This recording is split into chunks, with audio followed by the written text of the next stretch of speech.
What would you do if standing up for what's right could cost you your job? Imagine this: you're sitting at work, minding your own business, when you hear a comment so offensive, so wrong, that you just can't stay silent. You decide to speak up, because it's the right thing to do, right? But then, out of nowhere, your boss steps in and says you're overreacting. What?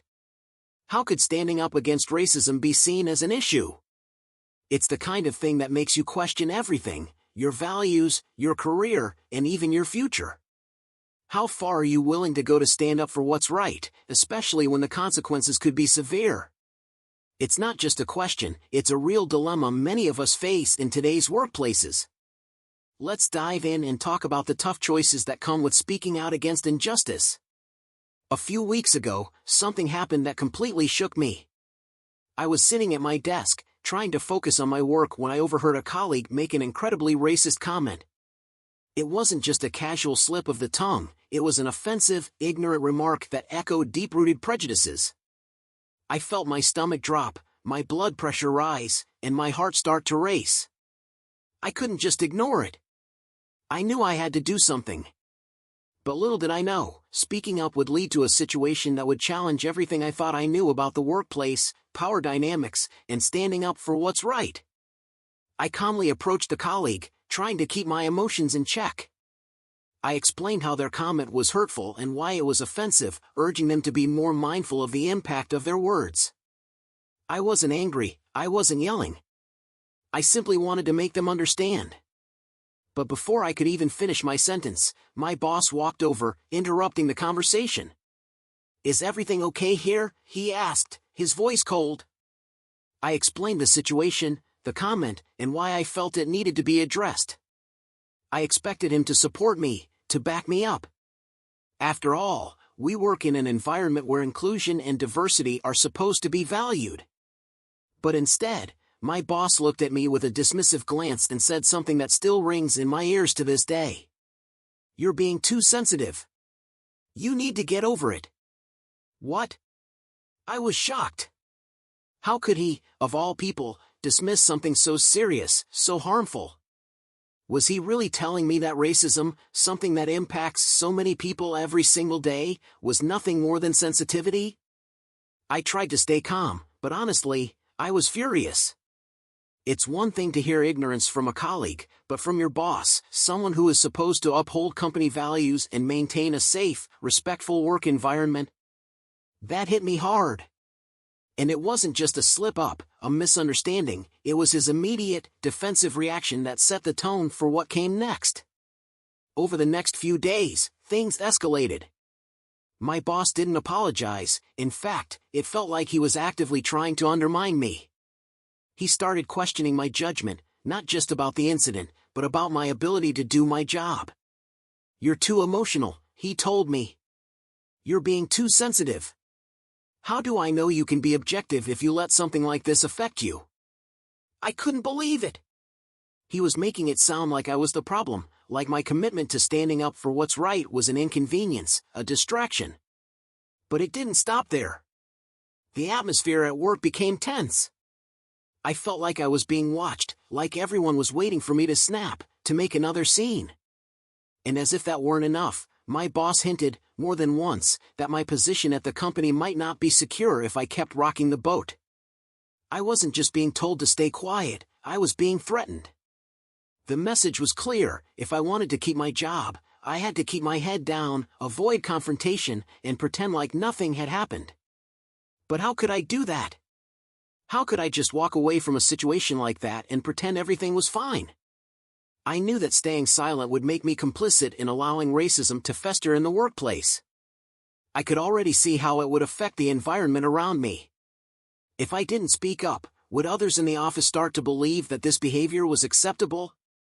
What message would I be sending to the people who looked up to me or relied on me to set an example? The reality was that silence in the face of racism only perpetuates it. By not saying anything, I would be enabling the very thing I was so hurt by. But the pressure to stay quiet, to keep my job, weighed heavily on me. It wasn't just about standing up to a racist comment anymore, it was about risking my career, my livelihood, my security. I was stuck between doing what I knew was right and protecting myself in a system that didn't seem to care about justice. How could I be expected to balance those two things? At this point, I was questioning everything: my boss's intentions, the company's commitment to diversity, even my own role in this situation. Was I being too idealistic? Was I expecting too much from a company that really didn't care about addressing these issues at the core level? Or was I just trying to convince myself that I couldn't speak up because the consequences felt too big to handle? What frustrated me even more was that this wasn't the first time something like this had happened. I'd seen incidents before, small things, comments that were brushed under the rug. But this time, I couldn't just let it slide.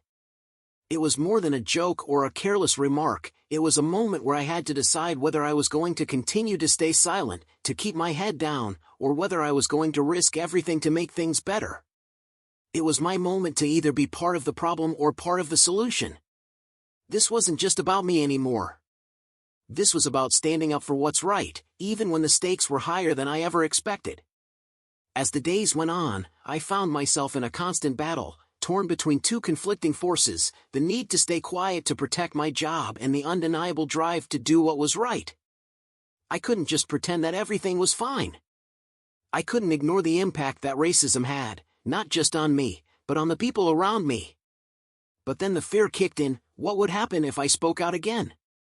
What would happen if I challenged my boss, or worse, my entire workplace culture? I felt like I was walking on a tightrope, trying to keep my balance without falling into a mess of consequences I wasn't ready to face. This wasn't just about one comment or one isolated incident. It was about a pattern, something that I knew others had experienced, but no one was willing to speak up about. Racism in the workplace isn't always overt or blatant. It doesn't always come in the form of slurs or hate speech. Sometimes, it's those microaggressions, the things people don't even realize they're saying, that chip away at you, day after day. The casual assumptions, the stereotypes, the exclusion, the dismissal.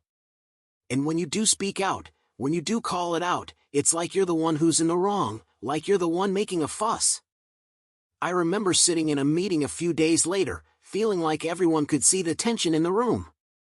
The stares, the uncomfortable silence that seemed to hang in the air. I kept wondering if they were all thinking the same thing: should I have said something, too? But no one was saying anything. Not a word. The silence was deafening. I could feel my heart pounding as my boss looked at me like I was the problem. The very person who was supposed to be supportive and lead with integrity was now making me feel like an outsider, like I was in the wrong for wanting to make things better. The weight of that silence felt suffocating, like I was suffocating in a room full of people who were too scared to speak up, too afraid to rock the boat. And it wasn't just my boss. I could see how my colleagues were reacting to the whole situation. Some of them were visibly uncomfortable, avoiding eye contact with me, pretending nothing had happened. Others, however, were just silent. They stayed out of it, hoping that it would blow over. But I couldn't ignore it any longer. If no one else was going to speak up, then maybe I had to be the one to do it. It was this crazy mix of emotions, frustration, anger, confusion, fear, that made me question everything about the workplace I thought I knew. Was this really the kind of environment I wanted to be a part of? Was I willing to let this kind of behavior go unchallenged, knowing how harmful it could be? I knew I couldn't stay silent. But would it cost me my job? Every day felt like a battle, and every interaction with my boss felt like a reminder that I was treading dangerous waters. I was being labeled as the troublemaker, the overly sensitive one, while he, the person who should have been protecting the company's integrity, was the one dismissing the issue. But something inside me told me I had to keep pushing back, to keep questioning why this was happening. I knew that if I didn't stand firm, if I didn't keep fighting for what was right, I'd regret it for the rest of my life. How could I live with myself if I just allowed the status quo to continue? How could I continue working in a place where I felt silenced, where the very values I believed in were being ignored? But it wasn't just about me anymore. I started to think about the others in the office who were silently suffering, who felt just as powerless to speak out as I did. What about them? Was I willing to be their voice, even if it meant sacrificing my own peace of mind and career? What if my actions could inspire someone else to finally stand up and speak out, too? What if this was the moment that changed everything? As I sat in that silence, I realized that this wasn't just a personal issue, it was a workplace culture issue. It was about the environment that had allowed this behavior to go unchecked, the system that had made me question whether I should even say anything at all. And it wasn't just about racism. It was about fear. Fear of rocking the boat. Fear of losing your job. Fear of being labeled as difficult, emotional, or too sensitive. But if we allow fear to dictate our actions, then we're letting the injustices continue. And I couldn't live with that. No one should. The more I thought about it, the more I realized something powerful: my voice mattered. Even if it didn't feel like it at the moment, even if it felt like I was the only one speaking out, I knew deep down that what I was doing wasn't just for me. It was for the people who didn't have the courage to speak up yet, for those who would come after me. Standing up for what's right isn't always easy. It isn't always comfortable. But it's necessary. It's a fight worth having. And when I thought about the bigger picture, when I thought about what could happen if I stayed silent, I knew I couldn't back down. Not now, not ever. The confrontation that followed still burns in my memory. I'll never forget the moment my boss pulled me aside in his office, his face flushed with frustration. The tension in the air felt like a thick fog, every second dragging on, suffocating me with the weight of what was about to happen. "Why are you making a big deal out of this?" he demanded, his voice sharp, like a knife cutting through the silence. "You're causing problems where there aren't any. This isn't the issue you think it is." In that moment, I felt my heart racing. How could he say that? How could he dismiss the harm that had been done, act like it wasn't a big deal when it was so obviously a huge problem? My hands were shaking, but I knew I had to stay calm. I took a deep breath, my mind swirling with 1,000 thoughts, but all I could focus on was making him see, really see, the impact of what he was saying. "It's not just about me," I said, my voice steady but filled with emotion. "This is about creating an environment where everyone feels safe.